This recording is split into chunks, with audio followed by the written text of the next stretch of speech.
ఎందుకంటే అపవాది మన యొక్క మనసులో అలాంటి ఆలోచన తీసుకొచ్చింది. ఏమని, నాకు 50 సంవత్సరాల అనుభవం ఉంది, నీ వయసు ఎంత అనిపించింది. కాదు, మనం దేవుని యొక్క వాక్యంలో మనం చూసుకునేవారుగా ఉండాలి.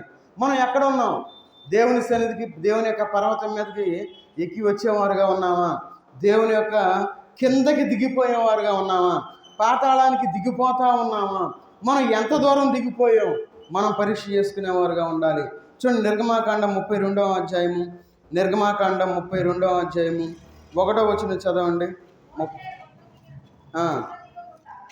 మోషే కొండ దిగకుండా తడువు చేయట ప్రజలు చూసినప్పుడు ఆ ప్రజలు అహరోను వద్దకు కూడి వచ్చి, లెమ్ము, మా ముందర నడుచుటకు ఒక దేవతను మా కొరకు చేయుము, ఐగుప్తులో నుండి మమ్మను రప్పించిన ఆ మోషే అనువాడు ఏమాయనో మాకు తెలియదని అతనితో చెప్పిరి. కొండ దిగువన ఉన్న వాళ్ళు ఏం చేస్తూ ఉన్నారంటే, మాకు ఒక దూడ కావాలి అంటూ ఉన్నారు. కొండ ఎక్కాడు మోషే, దేవుని సన్నిధిలో ఉన్నాడు మోషే, దేవుని మాటలు వింటా ఉన్నాడు మోషే, దేవుని యొక్క సన్నిధిని అనుభవిస్తూ ఉన్నాడు మోషే, దేవుని యొక్క ప్రకాశాన్ని పొందుతూ ఉన్నాడు మోషే, దేవుని యొక్క శక్తిని పొందినవాడుగా ఉన్నాడు మోషే.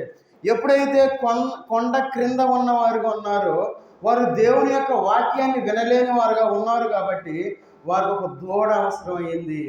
మనం కూడా దూడలు చేసుకున్నాం, టీవీ అనే ఒక దూడను చేసుకున్నాం. ఆ టీవీలో మనం దేవుని యొక్క వాక్యాన్ని మనం పెట్టుకుంటున్నాం అనుకుంటున్నాం, కొండ ఎక్కలేని స్థితిలో మనం జీవిస్తూ ఉన్నాం. లేదంటే ఫోన్ అనే దూడను చేసుకున్నాం, ఆ దూడలో చూసుకుంటున్నాం దేవుణ్ణి. మాకు ఈ దేవుడు ఉన్నాడుగా, లైవ్ వర్షిప్ మేము చూస్తూ ఉన్నాం, లైవ్లో ఉన్నాం మేము అని చెప్పి అపోహపడతా మనం దేవుని యొక్క సన్నిధిని మనం విడిచిపెట్టిన వారుగా ఉన్నాం. లేదంటే ఏదో కాలక్షేపానికి ఏదో బజార్లు అమ్ముతూ ఉంటాము, లేదో కాలక్షేపానికి మనం మనకు సమయాన్ని వ్యర్థపరుచుకునేవారుగా ఉన్నాం. ఎందుకు ఆ విధంగా జీవిస్తూ ఉన్నామంటే, ఒక దూడను మనం చేసుకుని ఉన్నాం. ఈ దూడను మనం చేసుకుని ఉన్నాం కాబట్టి దేవుని దగ్గరికి నడవలేని స్థితిలోనికి మన అందరం వచ్చాం. ముఖ్యంగా మన మందిరంలో ఉన్న వాళ్ళందరం అదే స్థితిలో ఉన్నాం. ఎందుకంటే మనందరం అదే స్థితిలో ఉన్నాం. మన గుండె మీద మనం చేసుకుని పరిశీలన చేసుకుందాం.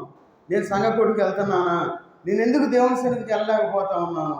దేవుడు నా కుటుంబాన్ని కాచి కాపాడుతూ ఉన్నాడు, నా బిడ్డల్ని కాచి కాపాడుతూ ఉన్నాడు, మంచి ఆయుష్ని ఇచ్చాడు, ఆరోగ్యాన్ని ఇచ్చాడు, అంత సమృద్ధిని ఇచ్చాడు, సంతోషాన్ని ఇచ్చాడు, సమాధానాన్ని ఇచ్చాడు. అయితే నేను దేవుని సన్నిధికి ఎందుకు రాలేకపోతా ఉన్నాను అని ఎప్పుడైనా మనం ప్రశ్నించుకున్నామా? ప్రశ్నించుకోవాలా. అంత బాగానే ఉంది, ఆదివారం అయితే మనం స్పెషల్ తెచ్చుకుంటున్నాం, ఏదైనా మనకు కొంచెం డబ్బు ఉందనుకుంటే మంచి బిర్యానీలు తెచ్చుకుంటున్నాం, తింటున్నాం, ఏదో గుర్తొచ్చినప్పుడు దేవుని సన్నిధిలోకి వచ్చాం, కూర్చుంటున్నాం, వెళ్ళిపోతూ ఉన్నాం. చాలా జాగ్రత్తగా ఉండాలి. చూడండి, ఇక్కడ కొండ దిగున ఉన్నవారు ఎవరంటే సంఘానికి వెలుపల ఉన్నవారు, సంఘ కూడికలకి రానివారు, దేవుణ్ణి ఆరాధించని వారు అని మనం అర్థం చేసుకోవాలి. మన జీవితంలో ఎప్పుడైతే సంఘానికి లేదంటే మందిరానికి వెలుపల ఉండేవారుగా ఉంటామో ఈ దూడ అనుభవాన్ని మనం కలిగిన వారుగా ఉంటాం. ఎందుకంటే మనం ఒక దూడను మనం చేసుకొని ఇదే దేవుడు అని చెప్పి మనం అనుకుంటూ ఈ లోకంలో జీవించేవారుగా ఉంటాం. చూడండి, ఇక్కడ ఆ యోనా గ్రంథం 1వ అధ్యాయము, యోనా గ్రంథం 1వ అధ్యాయము 5వ వచనం చదవండి. కాబట్టి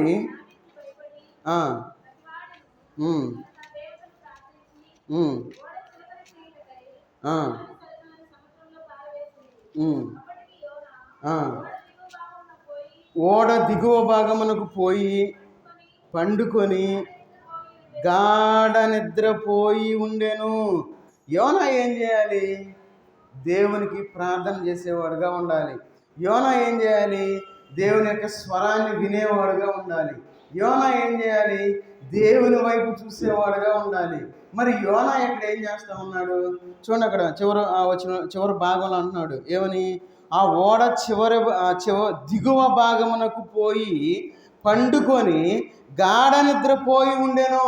ఎప్పుడైతే ఇలాంటి అనుభవంలో మనం ఉంటామో మనం కూడా అదే స్థితిలో మనం ఉంటాం. అయితే ఇక్కడ దేవుని యందు భయభక్తులు లేని వాళ్ళు భయపడతా ఉన్నారు. ఏమని? అక్కడ చూడండి, ఇక్కడ ఏమంటా ఉన్నారు చూడండి, అక్కడ కాబట్టి నావికులు భయపడి. ఎందుకు భయపడతా ఉన్నారు?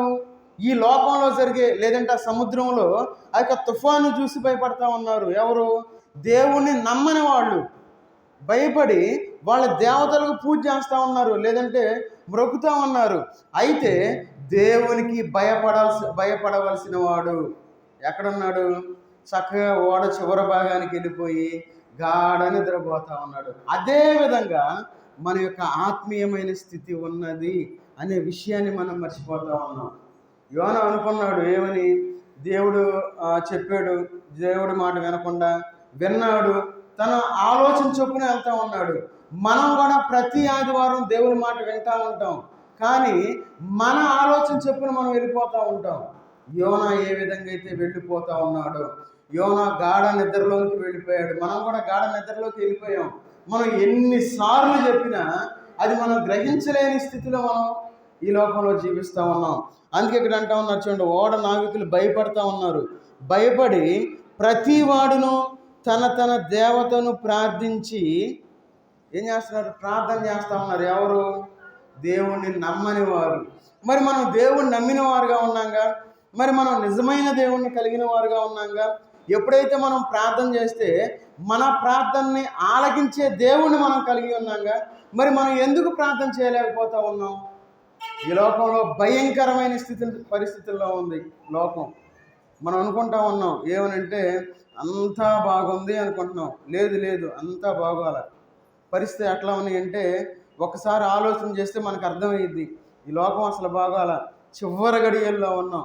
సముద్రంలో చేపలన్నీ బయటకు వచ్చేస్తా ఉన్నాయి. ఎందుకు రావాలి? వచ్చి బయట ఒడ్డున పడిపోతా ఉన్నాయి.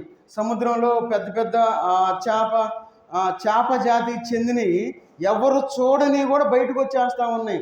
వచ్చి అక్కడ బయటకు వచ్చేసి చనిపోతూ ఉన్నాయి. ఎందుకు ఆ విధంగా జరగాలి? ఏం జరుగుతుంది సముద్రంలో? కొంతమంది సైంటిస్టులు చెప్తా ఉన్నారు ఏమని? సునామీ హెచ్చరికలు ఉన్నాయి, 2025 సంవత్సరం భూమి నాశనం అయిపోద్ది. కొంతమంది ఏం చెప్తా ఉన్నారంటే పెద్ద బండరాయి వస్తూ ఉంది, పైనుండి కిందకు వస్తూ ఉంది, అది భూమి తగిలిందంటే మాత్రం భూమి మొత్తం వెళ్ళిపోద్ది. కొంతమంది ఏమంటా ఉన్నారంటే రక్తం నీరుగా అయిపోయింది, నదిలో రక్తం పారుతూ ఉంది. మనం చూస్తూ ఉన్నాం ఇవన్నీ. మరి ఇవన్నీ చూసినప్పుడు మరి ఇంకా మనం ఎంత భయం కలిగి ఉండాలి? ఈ లోకంలో భయం ఉందా మనకి? అస్సలు భయం లేదు. ఇవన్నీ మనకు తెలుసు, ఇవన్నీ బైబిల్లో ఎప్పుడు రాసి పెట్టారు. అయితే భయం లేకుండా ఈ లోకంలో మనం జీవిస్తూ ఉన్నాం. ప్రార్థన చేయట్లా, దేవుడు మనం గాఢ నిద్రపోతూ ఉన్నాం. అదే పరిస్థితిలో యోనా ఉన్నాడు. యోనా ఉన్న పరిస్థితిలోనికి మనందరం వచ్చి ఉన్నాం.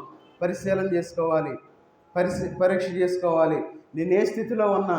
నేను క్రింద భాగంలో ఉన్నానేమో, ఒకవేళ మందిరం బయట ఉన్నానేమో పరిశీలన చేసుకొని మనం ముందుకు సాగిపోవాలి.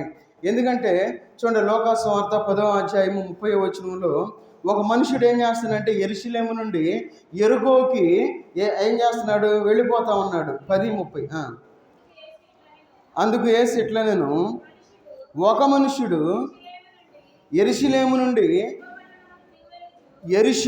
యెరికో పట్టణమునకు దిగి వెళ్ళుచు దొంగల చేతిలో చిక్కెను.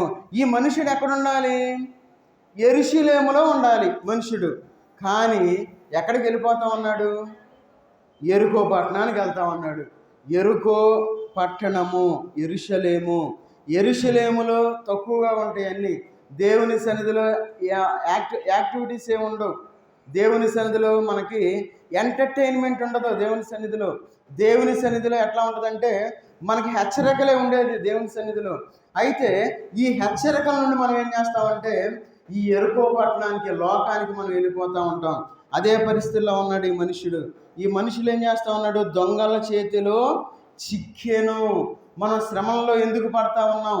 మనం ఎందుకు బాధల్లో పడతా ఉన్నాం?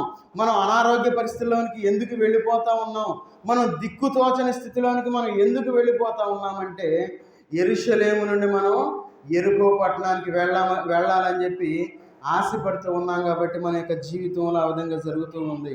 మనం పైకి చూసేవారుగా ఉండాలి, మనం దేవుణ్ణి చూసేవారుగా ఉండాలి. మరి మనం ఎందుకు కిందకు చూస్తూ ఉన్నాం? ఎందుకు లోకం వైపు మనం చూస్తూ ఉన్నాం? ఎందుకు మందిరం నుండి బయట జీవించేవారుగా ఉన్నాం? సంఘం నుండి వెలుపల జీవించేవారుగా ఉన్నాం? మందిరంలో ఉండవలసిన మనం బయట జీవిస్తూ ఉన్నాం. కాబట్టి ప్రతి సమస్యలు మనం పడతా ఉన్నాం. అందుకే తర్వాత వారు అతని బట్టలు దోచుకొని అతని కొట్టి కొర ప్రాణముతో విడిచిపోయిరి.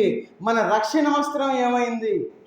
మన రక్షణ వస్త్రాన్ని యేసుక్రీస్తు వారి యొక్క రక్తం ద్వారా మనం కడుక్కుంటూ ఉన్నామా? ప్రతి ఆదివారం కడుక్కుంటున్నామా? అయ్యా రక్షణ వస్త్రం నాకు వచ్చేసింది, నేను బాప్తిసం తీసుకున్నాను, నేను బాగానే ఉన్నాను అయ్యా, నెలకు ఒకసారి నేను బల్లో వేస్తూ ఉన్నాను అని అనుకోకూడదు. కొంతమంది ఉంటారు, మనం ప్రతి వారం బల్ల ఇచ్చిన వారానికి వచ్చి బల్లో చేతులేసి వెళ్ళిపోయే వాళ్ళు ఉంటారు. మనకు ఒక ధన్యత, ఎందుకంటే మనం అలాంటి క్రమంలో ఉన్నాం కాబట్టి ప్రతి వారం దేవుని యొక్క బల్లో చేతులు వేస్తూ ఉన్నాం. చాలామందికి అవకాశం లేదు. చాలామంది ఏం చేస్తారంటే నెలలో ఒక వారం ఇచ్చి వదిలేస్తూ ఉన్నారు. ఎందుకో మరి దేవుడు గట్టిగా చేయాల్సిన పని చాలా సింపుల్గా తీసుకుంటూ ఉన్నారు. అయితే మన యొక్క రక్షణ వస్త్రాన్ని మనం కాపాడుకోవాలి. మన రక్షణ వస్త్రాలు పోయినాయి, మనం దేవుని సన్నిధికి రావట్లేదు కాబట్టి రక్షణ వస్త్రాన్ని సంపాదించుకోవాల్సిన మనము ఈ లోకంలో పండగ అయితే ఏం చేస్తాం? బ్రాండెడ్ షర్ట్ కొనాలని చూస్తాం. ఈ మధ్యకాలంలో వరలక్ష్మి ఏం చేసిందంటే 600 రూపాయలు పెట్టి షర్ట్ తీసుకొచ్చింది. 600 అన్న ఎంత ఏం మాట్లాడతాం? వాక్యం చెప్తూ ఉంటావు కదా, ఉంటే మంచిది అంది. ఎందుకు 600, ఎందుకు 350లో వస్తుంది కదా, అది సరిపోద్దులే అని. చూడండి, మనం బట్టల విషయంలో ఎంత శ్రద్ధ కలిగి ఉంటాం, అవునా కదా? మరి ఎంత శ్రద్ధ కలిగి ఉంటే మరి మన రక్షణ వస్త్రం గురించి ఏంటి? మరి మన నీతి వస్త్రం గురించి ఏంటి? దొంగలించబడిన స్థితిలో మనం ఈ లోకంలో జీవిస్తూ ఉన్నాం. అందుకే చూడండి, అక్కడ వారు అతని బట్టలు దోచుకొని అతన్ని కొట్టి కొర ప్రాణముతో విడిచిపోయిరి. మనలో ఎంతమంది కొన ప్రాణంతో ఉన్నారు? ఎంతమంది అలాంటి స్థితిలో ఉన్నామో? యేసుక్రీస్తు వారు ఉపమానం చెప్తా ఉన్నారు, మీరందరూ నా సన్నిధిలో నిలిచి ఉండడం లేదు, నా మాటలు వినేవారుగా లేరు, నన్ను ఆశ్రయించేవారుగా లేరు, నా మాట చొప్పున నడిచేవారుగా లేరు అనే ఉద్దేశంతో ఆయన ఈ మాటలు చెప్తా ఉన్నారు. కాబట్టి మన యొక్క జీవితంలో మనం చాలా జాగ్రత్తగా ఉండాలి. చూడండి, కీర్తనకారుడు ఏమంటా ఉన్నాడు? కీర్తన గ్రంథం 55వ అధ్యాయము 15వ వచనం చదవండి. కీర్తన గ్రంథం 55వ అధ్యాయము 15వ వచనం. వారికి మరణము అకస్మాత్తుగా వచ్చునుగాక, సజీవులుగానే వారు పాతాళములకు దిగిపోవుదురుగాక, చెడుతనము వారి నివాసములలో వారి అంతరంగమునందు ఉన్నది. చూడండి, ఇక్కడ సజీవులుగానే వారు పాతాళమునకు దిగిపోవుదురుగాక. దిగిపోవుదురు. మనం దిగిపోయేవారిగా ఉండకూడదు. ఈ లోకంలో మనం ఎప్పుడు కూడా ఆ ఆలోచన కూడా మనకు ఉండకూడదు. ఎప్పుడు ప్రార్థన జరిగినా, ఎప్పుడు ఏదన్నా ప్రత్యేకమైన కూడికలు జరిగినా దేవుని సన్నిధికి వచ్చేవారుగా ఉండాలి. అట్లా కాకుండా ఏముందలే ఆదివారం ఒక్కరోజు వెళ్ళిపోతుంది, ఎవరు వస్తున్నారు, ఆ బాప్తీసం తీసుకున్న వాళ్ళే రాట్లా, ఆమె చూడ 30 సంవత్సరాలు తీసుకుంది బాప్తీసం తీసుకొని, ఆమె సంఘగుడికి రాకుండా ఇంట్లోనే ఉంటుంది, టీవీ చూస్తూ ఉంది, మరి నేను ఎందుకు వెళ్ళాలి అని అనుకోకూడదు. మనం ఎవరికి వారే, మన కుటుంబాలు బాగున్నాయి, మనందరం బాగున్నాం, దేవుని సన్నిధికి వచ్చి మనం గడపాలి. వాళ్ళ దాల్దే వదిలేక మనం వాళ్ళని చూసి మనం అనుకోకూడదు.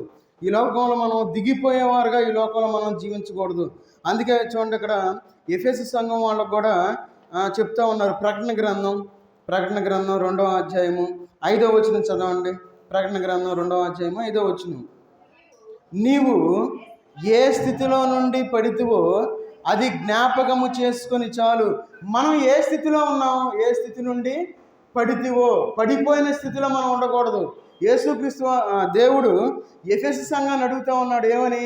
నీవు ఏ స్థితిలో ఉన్నావో పడిపోయిన స్థితికి వచ్చేసావు.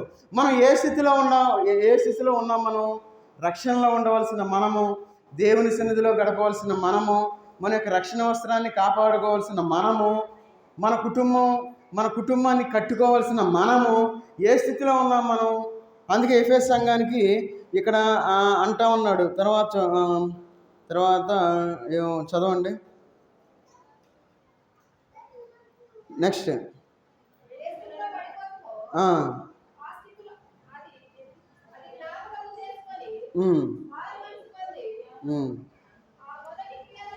ఆ మొదటి క్రియలను చేయుము, అట్లు చేసి నీవు మారు మనసు పొందితేనే సరి, లేని ఎడల నేను నీ ఎద్దకు వచ్చి నీ దీపస్తంభమును దాని చోట నుండి తీసివేతును. దీపస్తంభాన్ని తీసివేస్తానంటున్నాడు. ఎవరిని? ఎఫెసీ సంఘానికి ఒక హెచ్చరిక చేస్తూ ఉన్నాడు. దేవుడు ఈ వాక్యం ద్వారా మనతో మాట్లాడుతూ ఉన్నాడు. మరి మన స్థితి ఏంటి? మనం పడిపోయిన స్థితిలోనే ఉన్నాం. మనంతా బాగోలేము, అది నేను చెప్పగలను. ఎట్లా? ఎందుకంటే దేవుని యొక్క సంఘ కొడుకులకు వచ్చేవాళ్ళు చాలా కొద్ది మంది మాత్రమే, విజ్ఞాపన చేసేవాళ్ళు కొద్ది మంది మాత్రమే. మనం దౌర్భాగ్యులము. దౌర్భాగ్యులు అంటే కోపం వచ్చేస్తుందేమో, బైబిల్లో ఉందా? ఎన్ని చూపిస్తే చాలా టైం సరిపోదు. దౌర్భాగ్యం అంటే దేవుడు మనకు అంతా ఇచ్చాడు, కానీ దాన్ని అనుభవించలేకపోతా ఉన్నాం. మనం దరిద్రులము. ఎందుకంటే దేవుడు సకల ఐశ్వర్యాలు మనకి ఇచ్చాడు. మనం పేదవాళ్ళం కాదు. పేదవాడంటే ఏమి లేనివాడు, వాడికి ఏమి లేదు, మనం వాడిని వదిలేసేయచ్చు. కానీ మనం మనం దరిద్రులం. ఉండి మనం వాడుకోలేని స్థితిలో ఉంటాం. కొన్నిసార్లు మనకు కోపం వచ్చినప్పుడు అంటాం ఏమని? అరే ఆడు దరిద్రుడు, వాళ్ళ చుట్టాలు మంచి స్థితిలో ఉన్నారు, వాళ్ళు మంచి పనిపిస్తామన్నారు, కానీ వీడు వెళ్ళట్లేదు, గాలికి తిరుగుతూ ఉన్నాడు అని ఉంటాం. ఎందుకంటాం ఆ మాట? అన్ని ఉండి కూడా ఏం చేస్తూ ఉన్నాడు? రోడ్లు అంటే తిరగటం, ఏదో కాలక్షేపం చేస్తూ ఉంటారు. అందుకే మన జీవితంలో అదే జీవితాన్ని మనం జీవించేవారుగా ఉన్నాం. మనం దౌర్భాగ్యులం, మనం భాగ్యవంతులం అనే విషయాన్ని మర్చిపోయాం, పడిపోయాం. దౌర్భాగ్యులుగా జీవిస్తూ ఉన్నాం, మనం దరిద్రులుగా జీవిస్తూ ఉన్నాం. మనం అన్ని ఐశ్వర్యవంతులం. మనం అలాంటి మనం దరిద్రులుగా ఈ లోకంలో జీవిస్తూ ఉన్నాం. అది దేవుని తప్పే కాదు, అది మన తప్పు. దేవుడిచ్చిన ఐశ్వర్యాన్ని మనం అనుభవించలేకపోతా ఉన్నాం, దేవుడిచ్చిన భాగ్యాన్ని మనం పొందలేకపోతా ఉన్నాం. కాబట్టి మనం చాలా జాగ్రత్తగా ఉండాలి. మనం పరిశీలన చేసుకోవాలి. మనం ఎక్కడున్నాం? ఈ క్రింది భాగంలో ఉన్నాం అని మనం జ్ఞాపకం చేసుకోవాలి. ఈ పై భాగము అంటే దేవుని యొక్క మందిరాన్ని చూపిస్తూ ఉంది. పై భాగము ఎక్కాలి, చాలా కష్టం. మందిరానికి రావడం చాలా కష్టం. అయ్యా మా పిల్లలు ఊరికి నిద్రపోతున్నారయ్యా, 7:30కి పెడుతున్నాం కదా, 8:30 నిద్రపోతున్నారు, ఎట్టొచ్చేది దేవుని మందిరానికి అనుకుంటాం. రావాలి, దేవుని కోసం మనల్ని మనం అర్పించుకోవాలి. అది పెద్ద కష్టమేం కాదు. కష్టమే, రాని వాళ్ళకి అది కష్టమే, మనం ఏం చేయలేము. అందుకే పై శిఖరం అనేది మనం దేవుని యొక్క మందిరము. మన దృష్టి ఎట్లా ఉండాలంటే మందిరం పైన, అంటే పైకి చూసేవారుగా ఉండాలి. మందిరాన్ని మనం చూసేవారుగా ఉండాలి, సంఘాన్ని మనం చూసేవారుగా ఉండాలి. మరి మనం చూస్తూ ఉన్నామా లేదా మనం పరిశీలన చేసుకోవాలి. చూడండి, ప్రకటన గ్రంథం 4వ అధ్యాయము 1వ వచనం చదవండి. 4:1. ఈ సంగతులు జరిగిన తర్వాత నేను చూడగా అదిగో పరలోకమందు ఒక తలుపు తెరవబడి ఉండెను, మరియు నేను మొదట వినిన స్వరము బోరధ్వని వలె నాతో మాటలాడగా వింటిని. ఆ మాటలాడినవాడు, ఎక్కడికి ఎక్కిరమ్ము, ఎక మీదట జరగవలసిన వాటిని నీకు కనపరిచెదను. చూడండి, ఇక్కడ ఈ సంగతులు జరిగిన తర్వాత నేను చూడగా, ఎక్కడ చూస్తూ ఉన్నాడు? పరలోకం వైపు చూస్తూ ఉన్నాడు. అందుకన్నాడు, ఇదిగో పరలోకమందు ఒక తలుపు తెరవబడి ఉండెను. ఎక్కడ? పరలోకంలో తలుపు తెరవబడి ఉంది. అంటే తల ఎత్తి పైకి చూస్తూ ఉన్నాడు, దేవుని వైపు చూస్తూ ఉన్నాడు. కాబట్టి ఆ పరలోకంలో తలుపు తెరవటం చూడగలుగుతూ ఉన్నాడు. మరి మనం దేవుల్లో ఉంటే అలాంటి అనుభవంలో మనం ఉండగలం. నా చిన్నతనంలో, నాకేం తెలియని వయసులో ఒక దర్శనం కలిగింది. ఆ దర్శనం ఎట్లా ఉందంటే, నేను ఇప్పటికి కూడా అది మర్చిపోలేను. అది దర్శనమో లేదంటే ఒకవేళ నిజంగా నేను వెళ్ళాను నాకైతే తెలియదు, నా ఆత్మ వెళ్ళిందో నాకైతే తెలియదు. ఆ రాత్రికాల సమయంలో నన్ను నేను చూసుకుంటా ఉన్నా, కనపడ్డా, నన్ను నేను చూసుకున్నా. ఆ గ్రిల్స్ ఉన్నాయి. అప్పుడు మాది పెంకిటిల్లు, బయట పెంకిలేసి ఉంది. ఆ గ్రిల్స్లో నుండి బయటకు వచ్చా, చాలా క్లియర్గా కనపడింది. ఆ గ్రిల్స్లో నేను బయటికి రావటం, తర్వాత అట్లా పైకి చూడటం, పైకి చూసిన తర్వాత ఒక ద్వారం ఓపెన్ అయినట్లు ఇట్లా ఓపెన్ అవ్వటం, అట్లా నేను వెళ్ళిపోతున్నట్లు ఒక ఫీలింగ్ కలిగింది నాకు. ఆ తర్వాత నేను చాలా లేటుగా లేచా. మామూలుగా అయితే స్కూల్ లేకపోతే తొందరగా లేస్తా. ఆ తర్వాత రోజు స్కూల్ లేదు, లేటుగా లేచా. దాన్ని నేను గుర్తుపెట్టుకోలేకపోయా, అనుభవాన్ని నేను గుర్తుపెట్టుకోలేకపోయా, నాకు గుర్తు లేదు. అది నిజంగా జరిగిందో లేదంటే ఒక కళ నాకైతే తెలియదు ఇప్పటివరకు. కానీ మన జీవితంలో మనం ఎప్పుడైతే దేవుని వైపు మనం చూసేవారుగా ఉంటామో దేవుడు మనకి చూపిస్తాడు, మనకు అన్ని విషయాలు మనకు చూపిస్తాడు, నేర్పిస్తాడు. అందుకే ఇక్కడ అంటా ఉన్నాడు, చూడండి, ఇక మీదట జరగవలసిన వాటిని నీకు కనపరచెదను. దేవుడు మనకి చూపించేవాడుగా ఉంటాడు. కాబట్టి మనం దేవుని వైపు మనం చూసేవారుగా ఉండాలి. చూడండి 2 కొరింథీ రాసిన పత్రిక, ఇక్కడ పౌలు గారు చూస్తూ ఉన్నారు. 2 కొరింథీ రాసిన పత్రిక 12వ అధ్యాయము 2వ వచనం చదవండి.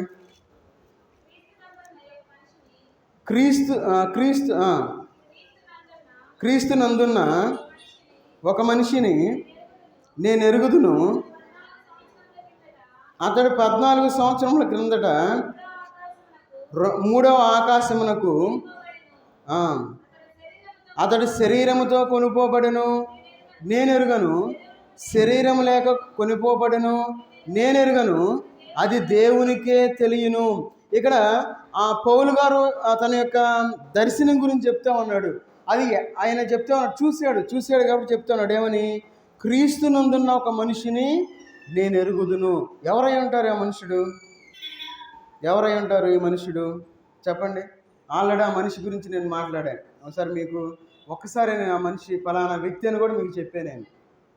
చెప్పండి, ఎవరు? నా వైపు చూడాలి. ఎవరిని చూశాడు పౌలు గారు?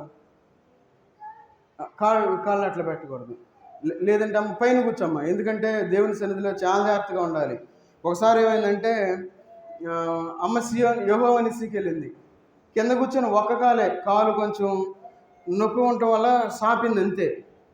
తిమోతి పాస్టర్ గారు ఉన్నారు అని సడన్గా కింద కూర్చున్నాడు. మందిరానికి వచ్చి కాళ్ళు ఎట్లా సాపుతాడు అన్నాడు అంతే. ఇక అమ్మని అర్థం చేసుకొని లేచి తర్వాత నుండి కుర్చీలో కూర్చుంది. ఎందుకంటే మనం దేవుని సన్నిధిలో ఉన్నాం, మనం ఆ భయం ఉండాలి మనకి.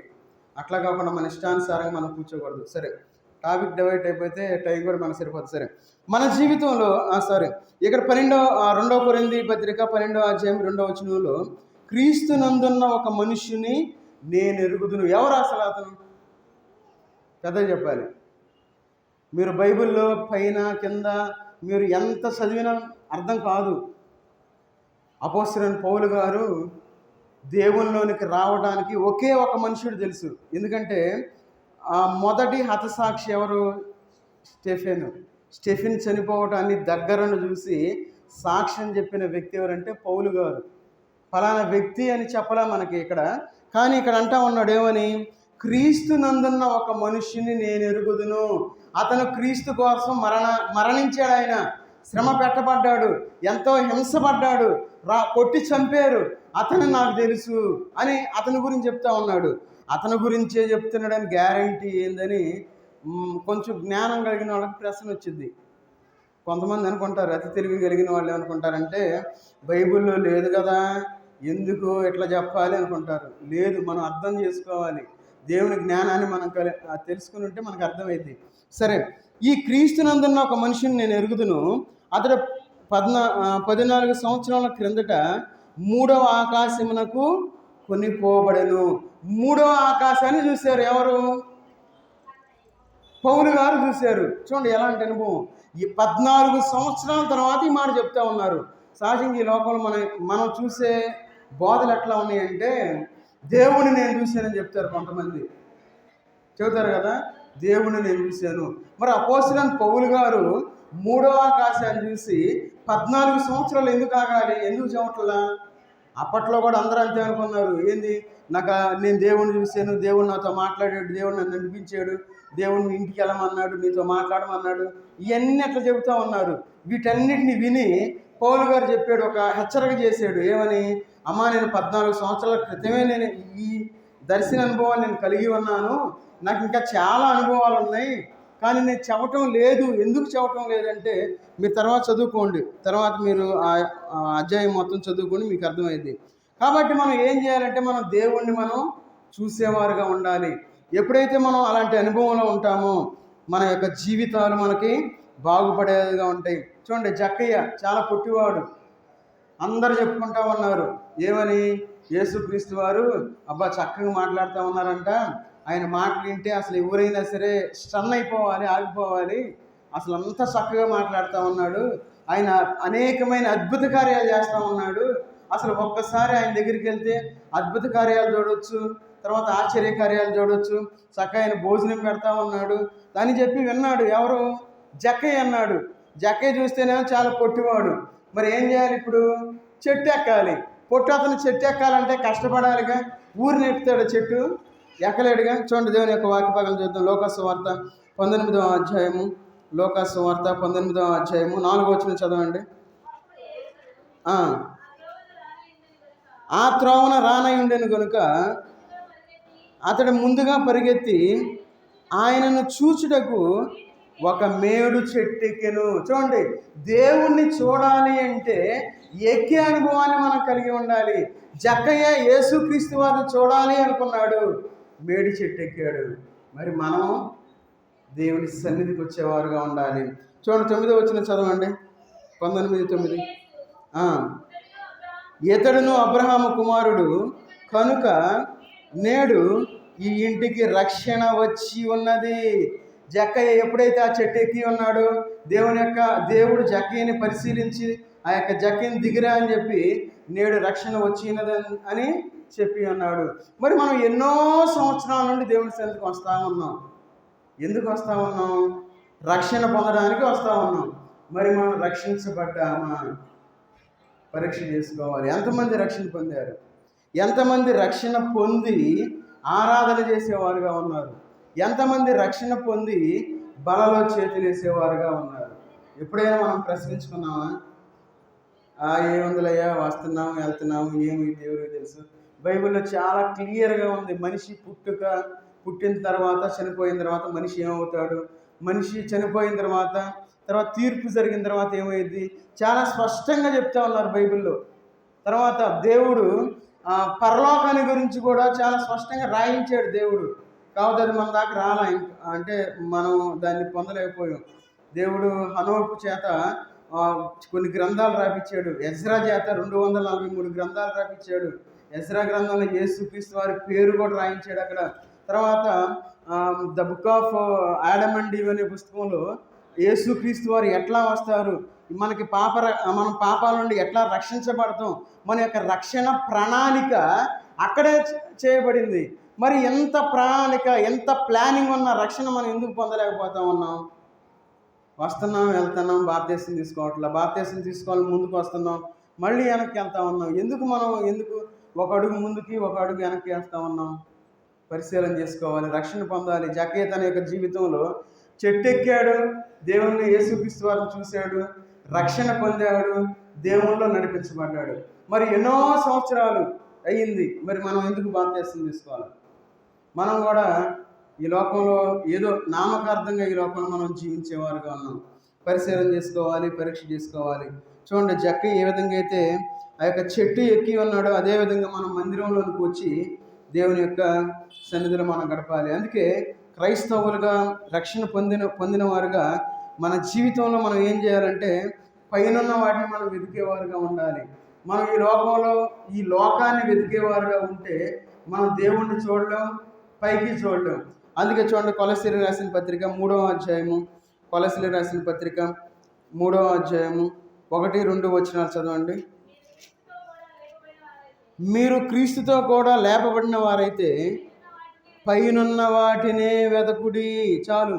మనం ఎక్కడ వెతకాలి? మనం ఈ లోకంలో మంచి ఉద్యోగం కోసం వెతుకుతాం మనం చదువుంటే, లేదంటే మన దగ్గర కొంచెం డబ్బు ఉంటే మంచి స్థలం కోసం వెతుకుతాం, లేదంటే మంచి బంగారం కోసం వెతుకుతాం, లేదంటే మంచి వజ్రం దాకా వెళ్ళలేదులే, అంత స్థితికి ఎవరు వెళ్ళా, లేదంటే వజ్రాన్ని వెతికేవారుగా ఉంటాం, లేదంటే మంచి ఇళ్ళు వెతికేవారుగా ఉంటాం, మంచిదాన్ని వెతికేవారుగా ఉంటాం లోకంలో. మరి మనం పైన దాన్ని మనం ఎందుకు వెతకలేకపోతా ఉన్నాం? తర్వాత అక్కడ క్రీస్తు దేవుని కుడిపార్శ్వంలో కూర్చుండి ఉన్నాడు. పైనున్న వాటి మీదనే కానీ భూ సంబంధమైన వాటి మీద మనస్సు పెట్టకుడి. మన మనసు ఎక్కడ పెట్టాలి మన మనసుని? పిల్లల దగ్గర పెట్టడం కాదు, లేదంటే టీవీలో పెట్టడం కాదు, లేదంటే ఫోన్లో పెట్టడం కాదు, లేదంటే ట్యాబ్లో పెట్టడం కాదు, లేదంటే కంప్యూటర్లో పెట్టడం కాదు, మన ఇంటిలో పెట్టడం కాదు. దేవుని మీద మనం పెట్టేవారుగా ఉండాలి. అందుకే ఇక్కడ ఏమంటా ఉన్నాడు? మీరు మీ మనస్సును భూ సంబంధమైన వాటి మీద మనసు పెట్టకుడి, ఏలయనగా మీ జీవము క్రీస్తుతో కూడా దేవుని యందు దాచబడి ఉన్నది. మన జీవము దేవునితో ఉంది. మరి దేవునితో ఉన్నప్పుడు మనం ఏం చూడాలి? మన జీవం ఎక్కడ ఉంది? దేవునితో ఉంది కాబట్టి మనం దేవుని వైపు చూసేవారుగా ఉండాలి. మరి మనం దేవుని వైపు చూడకుండా ఈ లోకంలో జీవం లేని వాటి వైపు మనం ఎందుకు చూడాలి? చాలా జాగ్రత్తగా ఉండాలి. మనకు భయం కలగాలి. అయ్యో, నేను ఎందుకు ఎట్లా జీవిస్తా ఉన్నా? నేను క్రైస్తవుడినేనా? నేను ఈ లోకంలో ఎన్నాళ్ళు ఎలాంటి జీవితాన్ని నేను జీవించానా? నేను దేవుని వైపు చూడకుండా ఈ లోకంలో జీవిస్తూ ఉన్నానా అని మనం పరిశీలన చేసుకోవాలి, పరీక్ష చేసుకోవాలి. అట్లా కాకుండా ఏముందిలే, వెళ్తే ఏముంది, వెళ్ళకపోతే ఏమైంది అని ఎప్పుడైతే మనం అనుకుంటామో, దేవుడు కూడా మన గురించి ఏముందిలే, వీళ్ళకి ఆశీర్వాదాలు ఇస్తే ఏముంది, ఇవ్వకపోతే ఏముంది అనుకుంటాడు. మన జీవితాలు బాగా ఉండాలి, మన జీవితాలు కట్టబడాలి, మనం సుఖంగా ఉండాలి, మనం భద్రంగా ఉండాలి, మనం దాచబడిన వారుగా ఉండాలి అంటే మనం ఖచ్చితంగా దేవుని వైపు మనం చూసేవారుగా ఉండాలి, దేవుని సన్నిధిలో మనం ఉండేవారుగా ఉండాలి. అందుకే అంటున్నాడు ఇక్కడ, పైన ఉన్న వాటినే వెతికేవారుగా ఉండాలి. మనం అది తప్ప మిగతా అన్నీ చేస్తాం. ఒక 100 రూపాయల పని, లేదంటే 500 రూపాయల పని ఉంది పొలంలో పని, దేవుని కోసం 500, 600 మనం వదిలిపెట్టలేమా? వదిలిపెట్టలేం. అయ్యా నాకు పని ఉందా, ఈరోజు ఖచ్చితంగా వెళ్ళాల్సిందే. మనకి ఏదైనా రోగమే వచ్చిందనుకోండి, హాస్పిటల్ వెళ్తాం, 1,00,000 రూపాయలు తీసుకొచ్చి పెడితేనే అన్నాడు అనుకోండి, సచ్చినట్టు మనం తీసుకురావాల్సిందే 1,00,000 రూపాయలు. దేవుడు మనకు మంచి ఆరోగ్యాన్ని ఇచ్చాడు. ఆ బాధ అనుభవించిన వాళ్ళకి తెలుసు ఆ బాధ ఎట్లా ఉంటుందో. దేవుడు కృపను బట్టి దేవుడు మనల్ని అందరినీ కాచి కాపాడుకున్నాడు. దేవుడు మంచిగానే ఉంచాడు మనందరినీ. మరి మనం ఎందుకు ఆలోచించలేకపోతా ఉన్నాం? చాలా జాగ్రత్తగా ఉండాలి. ఎందుకంటే మనం పైన ఎందుకు చూడాలంటే, చూడండి, ఫిలిప్పీ రాసిన పత్రిక 3వ అధ్యాయము 20వ వచనం చదవండి. 3:20. మన పౌరస్థితి పరలోకమందున్నది, అక్కడ నుండి ప్రభు అయిన యేసుక్రీస్తు అనే రక్షకుని నిమిత్తము కనిపెట్టుకుని ఉన్నాము. మన పౌరస్థితి అక్కడ ఉంది. ఉదాహరణకు మనం అమెరికా వెళ్ళామనుకోండి, గ్రీన్ కార్డు వస్తే అది వాళ్ళకి గొప్పగా ఉంటుంది. ఎందుకు? మేము అమెరికాలో ఉన్నాం, మాకు పౌరస్థితి ఇచ్చారని వాళ్ళు గొప్పగా ఫీల్ అవుతారు ఆ గ్రీన్ కార్డుని బట్టి. అదేవిధంగా దేవుడు మనకి పరలోకంలో పౌరస్థితిని ఇచ్చాడు. మరి మనం ఎట్లా ఉండాలి? ఈ లోకంలో మనం జీవించేటప్పుడు మనలో యేసుక్రీస్తు వారిని మనం చూపించాలి. మరి మనం ఎంత చూపించగలుగుతాం? యేసుక్రీస్తు వారిని చూపించగలుగుతా ఉన్నాం? మనం నోరు తెరిస్తే అనరాని మాటలు మనం ఉంటాం. నోరు తెరిస్తే కోపం, అబ్బో ఎంత కోపం వచ్చిద్దో. మరి యేసుక్రీస్తు వారు ఎప్పుడు కోపపడలే. ఆయన ఎప్పుడు ఎవరిని దూషించలా, ద్వేషించలా, ఎవరిని చులకనగా మాట్లాడలా. కానీ మనం అన్నీ చేస్తూ ఉన్నాం. మనం పైకి ఎందుకు చూడాలి అంటే, మన పౌరస్థితి ఎక్కడ ఉంది? పరలోకంలో ఉంది. ఆ పౌరస్థితిని మనం పోగొట్టుకోకుండా ఉండాలి అంటే మనం దేవుని వైపు మనం చూసేవారుగా ఉండాలి. చూడండి, ఇక్కడ కీర్తన గ్రంథం 23వ అధ్యాయం 6వ వచనం మనం చాలాసార్లు మనం చదువుకొని ఉన్నాం. చూడండి, 23:6. కృపాక్షేమములే నా వెంట వచ్చును, చిరకాలము యెహోవా మందిరములో నేను నివాసము చేసేదను. చూడండి, కృపాక్షేమాలు రావాలంటే మనం ఎక్కడ ఉండాలి? చక్కగా నిద్రపోవాలి. సంఘ కొడుకులు జరిగినప్పుడు ఒక ముద్ద అన్నం తినగానే ఏం జరిగింది? నిద్ర వచ్చేసింది. ఏం వెళ్తాంలే, మైకులు వినపడుతుందిగా, కాసేపు బయట అరుగుల మీద కూర్చొని వెళ్దాం, దేవుడు చూస్తున్నాడుగా మా బాధ, మా కష్టాన్ని దేవుడు చూస్తున్నాడని చెప్పి. చూడండి, దేవునికే ప్రశ్నిస్తాం. ఏమని? అయ్యా నీకు తెలుసుగా అయ్యా అంటాం ఒక మాట. అయ్యా నీకు తెలుసుగా మేము ఎంత కష్టపడి వచ్చాము, ఎంత బాధగా ఉందా మా ఊళ్ళు అని దేవుణ్ణి ప్రశ్నించేవారుగా ఉన్నాం. మనం దేవుని యొక్క మందిరంలో, అందుకని చూడండి, చిరకాలము యెహోవా మందిరంలో నేను నివాసము చేసేదను. చిరకాలం మనం దేవుని సన్నిధిలో ఉండడానికి మనం ఇష్టపడేవారుగా ఉండాలి. ఆ ఇష్టం లేదు, మనం కష్టంగా ఉంది కాబట్టి మనం అన్నీ మానేసి ఆదివారం మాత్రమే వచ్చి ఎస్ఆర్ అంటున్నాం దేవుని సన్నిధిలో. అయ్యా వచ్చాను, నేను ఉన్నాను అని దేవునికి చేయి చూపించి బాయ్ చెప్పేసి వెళ్ళిపోతా ఉన్నాం. మరి ఆశీర్వాదాలన్నీ ఎవరు తీసుకుంటారు? ఆశీర్వాదాలన్నీ ఎక్కడ మిగిలిపోతూ ఉన్నాయి, ఆయన దీవెనలన్నీ ఎక్కడ మిగిలిపోతూ ఉన్నాయి. మరి మనం అభివృద్ధి చెందాలి, దీవించబడాలి, దీవెనలన్నీ ఆగిపోతూ ఉన్నాయి. ఆ విషయం మనకు అర్థం కాక ఆదివారం వచ్చి ఎస్ఆర్ అంటున్నాం, ఆదివారం వచ్చే దీవెన ఒక్కటే మనం తీసుకుని వెళ్ళిపోతూ ఉన్నాం, మిగతా దీవెనలు వదిలేసిన వారుగా ఉన్నాం. చూడండి, చివరగా యెషయా గ్రంథం 40వ అధ్యాయము 31వ వచనం చూసుకొని మనం ముగించుకుందాం. యెషయా గ్రంథం 40వ అధ్యాయము 31వ వచనం. యెహోవా కొరకు ఎదురు చూచువారు నూతన బలము పొందుదురు. వారు పక్షిరాజు వలె రెక్కలు చాపి పైకి ఎగురుదురు.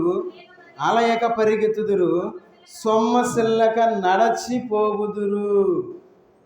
చూడండి, మన జీవితంలో ఎప్పుడైతే దేవుని వైపు మనం చూసేవారుగా ఉంటామో, దేవుని మందిరం వైపు మనం చూసేవారుగా ఉంటామో, దేవుని మందిరంలో ఉండేవారుగా ఉంటామో, మన జీవితాలు ఎట్లా ఉంటాయి అంటే నూతన బలాన్ని పొందేదిగా ఉంటుంది. నూతన బలం పొందిన వాళ్ళు ఏం చేస్తారు? పక్షిరాజు వలె రెక్కలు చాపి పైకి ఎగురుదురు. పైకి ఎగురుదురు. పైకి ఎగరటం లేదంటే ఎక్కటం అనేది దేవుని యొక్క సన్నిధికి రావడాన్ని చూపిస్తూ ఉంది. మరి మనందరం ఏ స్థితిలో ఉన్నాం? ఎలాంటి స్థితి? మనకి దేవుని సన్నిధికి రావడానికి కూడా మనకి అంత బలం సరిపోదు. అందుకంటున్నాడు ఇక్కడ, ఏమని? అలయక పరిగెత్తుదురు, సొమ్మసిల్లక నడిచి పోవుదురు. దేవుని సన్నిధికి నడిచి రావడానికి రాలేకపోతా ఉన్నాం మనం. నడిచేగా పరిగెత్తమంటలా, జనాలకు కనబడేట్టు పరిగెత్తుకుంటూ రమ్మని నేను చెప్పట్లా. నిదానంగానే జాగ్రత్తగానే టయానికి మనం దేవుని సన్నిధిలో ఉండేవారుగా ఉండాలి. మరి ఎన్ని మర్చిపోయి దేవుడు మాకేం చూడట్లేదు, దేవుడు మమ్మల్ని మర్చిపోయాడు అని మనం అనుకుంటా ఉన్నాం. మనం దేవుని సన్నిధిని మర్చిపోయాం. ఆ విషయాన్ని మర్చిపోయి దేవుడు మమ్మల్ని మర్చిపోయాడని చెప్పి దేవుని మీద అపనిందలు వేసేవారుగా ఉన్నాం. ఇక నుండైనా మన జీవితాలు మనం మార్చుకుందాం, పరిశీలన చేసుకుందాం, వాక్యానుసారంగా వెళ్దాం. దేవుడు దీవించును గాక. ఆశీర్వాదాలు రావాలి అంటే మనం ఎట్లా జీవించాలో మనం తెలుసుకోవాలి. ఎట్లా జీవించాలో తెలుసుకోకుండా దేవుళ్ళు వస్తాయి, స్వస్థతలు వస్తాయి, ఆశీర్వాదాలు వస్తాయి, దేవుడు దీవిస్తాడు అంటే ఉపయోగం ఉంది. కొంతమంది అంటారు, అయ్యా ఆశీర్వాదం గురించే చెప్పాలి బోధకుడుగా అంటారు. కరెక్టే, కానీ ఆశీర్వాదం రావాలి అంటే మనం ఏం చేయాలి అనేది చాలా ప్రాముఖ్యమైనది. ఆ ప్రాముఖ్యమైన ఆ విషయాన్ని మనం తెలుసుకొని వాక్యానుసారంగా ఈ లోకంలో మనం నడుచుకోవాలి. అందరూ తల్ల ఉంచినట్లయితే మనం ప్రార్థన చేసుకొని మనం బలలో పాల్గొంపు పొందాం. మహోన్నతుడైన దేవా, సర్వాధికారి అయిన దేవా, నీకు వందనాలు తండ్రి. ఈ మధ్యాహ్న కాల సమయంలో మీ యొక్క పాసందులో చేరి మీ యొక్క వాక్య వెలుగులో మమ్మల్ని మేము పరీక్షించుకోవడానికి మీరు ఇచ్చిన కృపను బట్టి వందనాలు చెల్లించుకుంటూ ఉన్నాను తండ్రి. అవునైనా మీ సన్నిధిలోనికి రావాల్సిన మేమునైనా మీ సన్నిధిని విడిచిపెట్టి ఈ లోకం వైపు చూసేవారుగా ఉన్నాను తండ్రి. మమ్మల్ని క్షమించమని అడుగుతున్నా తండ్రి. ఎవరైతే అలాంటి జీవితాన్ని జీవిస్తూ ఉన్నారో ఆ కుటుంబాన్ని మీరు జ్ఞాపకం చేసుకుని తండ్రి, వారు మీ వైపు చూసేవారుగా ఉండడానికి తగిన సహాయం దయచేయండి తండ్రి. మీ సన్నిధిలో అతిథులుగా ఉండడానికి తగిన సహాయం దయచేయండి తండ్రి. అయ్యా మీ మందిరంలో నివసించేవారుగా ఉండడానికి తగిన సహాయం దయచేయండి తండ్రి. అయ్యా వారి యొక్క వస్త్రాలు దొంగిలింపబడకుండానైనా కాపాడుకునేవారుగా ఉండడానికి తగిన సహాయం దయచేయండి తండ్రి.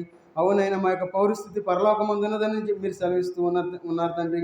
అవునైనా మా యొక్క పౌరస్థితిని మీరు కాపాడుకోవడానికి తగిన సహాయం దయచేయండి తండ్రి. ఇంకా ఎవరైతే బాప్తిసం తీసుకొని ఉన్నారో ప్రతి ఒక్కరూ మీ యొక్క బలలో పాలుపంపులు పొందడానికి తగిన సహాయం దయచేయమని అడుగుతున్న తండ్రి. ఇంకా నేను ఎవరైతే బలలో పాలుపంపులు పొందుతూ ఉన్నారో నేను ధైర్యంగా మీ యొక్క బలను సమీపించడానికి తగిన సహాయం దయచేయండి తండ్రి. ఇంకెవరైతే బాప్తిసానికి వెనకడుగు వేసి ఉన్నారో వాళ్ళు మీరు జ్ఞాపకం చేసుకోండి. వారు బాప్తిసం తీసుకోవడానికి తగిన సహాయం దయచేయమని అడుగుతున్న తండ్రి. ఇంకా బాప్తిసం తీసుకోవాలని ఆలోచన లేని వారిని మీరు జ్ఞాపకం చేసుకుని తండ్రి, వారికి ధైర్యాన్ని పుట్టించినైనా మాకు బాప్తిసం కావాలని త్వరగా బాప్తిసం తీసుకోవడానికి తగిన సహాయం దయచేయమని అడుగుతూ ఉన్న తండ్రి. ఈ యొక్క బల్ల పాల్పంపులు పొందబోచుండగానైనా మీరు మాకు తోడుగా ఉండి నడిపించమని యేసుక్రీస్తు వారి నామంలో ప్రార్థించి అడిగి వేడుకుంటున్నాం తండ్రి. ఆమేన్. అందరం ప్రార్థనలో ఉండి మళ్ళీ మనం పరిశీలన చేసుకొని బలలో చేతులు వేద్దాం. అందరం ప్రార్థనలో ఉందాం. ఎవరు కళ్ళు